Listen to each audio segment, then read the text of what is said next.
Election سے پہلے مسلمان کافی گھبرائے ہوئے تھے کہ اب کیا ہوگا. پھر الیکشن کے بعد بھی گھبراہٹ بڑھ گئی کہ اب کیا ہوگا. ارے کیا ہوگا؟ مدعی لاکھ برا چاہے تو کیا ہوتا ہے؟ مدعی لاکھ برا چاہے تو کیا ہوتا ہے؟ وہی ہوتا ہے جو منظور خدا ہوتا ہے. نور حق شمع الہی کو بجھا سکتا ہے کون؟ جس کا حامی ہو خدا اس کو مٹا سکتا ہے کون؟ فانوس بن کے جس کی حفاظت ہوا کرے، فانوس بن کے جس کی حفاظت ہوا کرے، وہ شمع کیا بجھے جسے روشن خدا کرے. توحید کو ایک دم مضبوط رکھیے، کوئی بھی آ جائے. مومن کبھی ہلتا ہی نہیں. پہاڑ ہل سکتے ہیں لیکن مومن ہل سکتا ہے؟ بالکل نہیں. منافق آزمائشوں کے بعد بکھر جاتا ہے اور مومن آزمائشوں کے بعد نکھر جاتا ہے. سمجھے؟ بکھرنا اور نکھرنا. آزمائش ہوئی، اللہ نے آزمایا، دیکھیے نکھار کیسے آ گیا. جھیلتے رہتا ہے، جھیلتے رہتا ہے، جھیلتے رہتا ہے، اور اس کی منزل ہے جنت. وہی جا کے وہ سانس لے گا. اس لیے توحید کو ذرا مضبوط کر کے رکھیے گا. یہی سب سے بڑا سرمایہ ہے.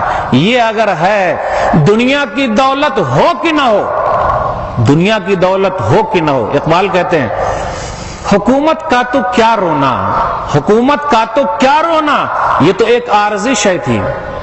حکومت کا تو کیا رونا، یہ تو ایک عارضی شے تھی. نہیں دنیا کے آئینے مسلم سے کوئی چارہ. 1000 سال تک یہاں ہم نے حکومت کی، چلائے. پھر جب عیش کرنے لگے، باغات بنایا، پھر اسی طرح تاج محل بنایا. شاہجہاں بیوی سے بہت محبت کرتے تھے، مسجدیں بھی بنائی الحمدللہ. جہاں بگاڑ کا کام کیا اللہ نے دوسرے کے ہاتھ میں دے دیا. انگریز آئے، انگریزوں نے بھی بگاڑ کا کام کیا تو اللہ نے ایک پارٹی کو تیار کیا، ان کو دے دیا. اب ان کے اندر بھی جب نیت میں کچھ گڑبڑی آ گئی تو اللہ کسی کو بھی دے سکتا ہے، جو ہم اور آپ دیکھ ہی رہے، چاہے وہ چائے بیچنے والا کیوں نہ ہو. اس لیے گھبراہٹ کی کوئی بات نہیں ہے.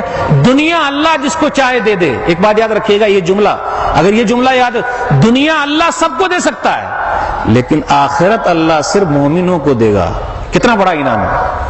آخرت اللہ صرف مومن کو دے گا، مومن کے علاوہ کسی کو نہیں دے گا.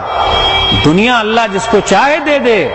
اور ہم تو کہتے ہیں کہ یہ تو ہمارے برے اعمال ہے اس لیے ہم سے دنیا چھین لیا، ورنہ دنیا بھی ہمارے ہی ساتھ تھی. لیکن برے اعمال کا نتیجہ بھگت رہے. اب دعا کرتے رہیں اور عمل بھی کرتے رہیں کہ اللہ وہ دن واپس آ جائے. لیکن حال ہی ہمیشہ افسوس کرتے ہیں.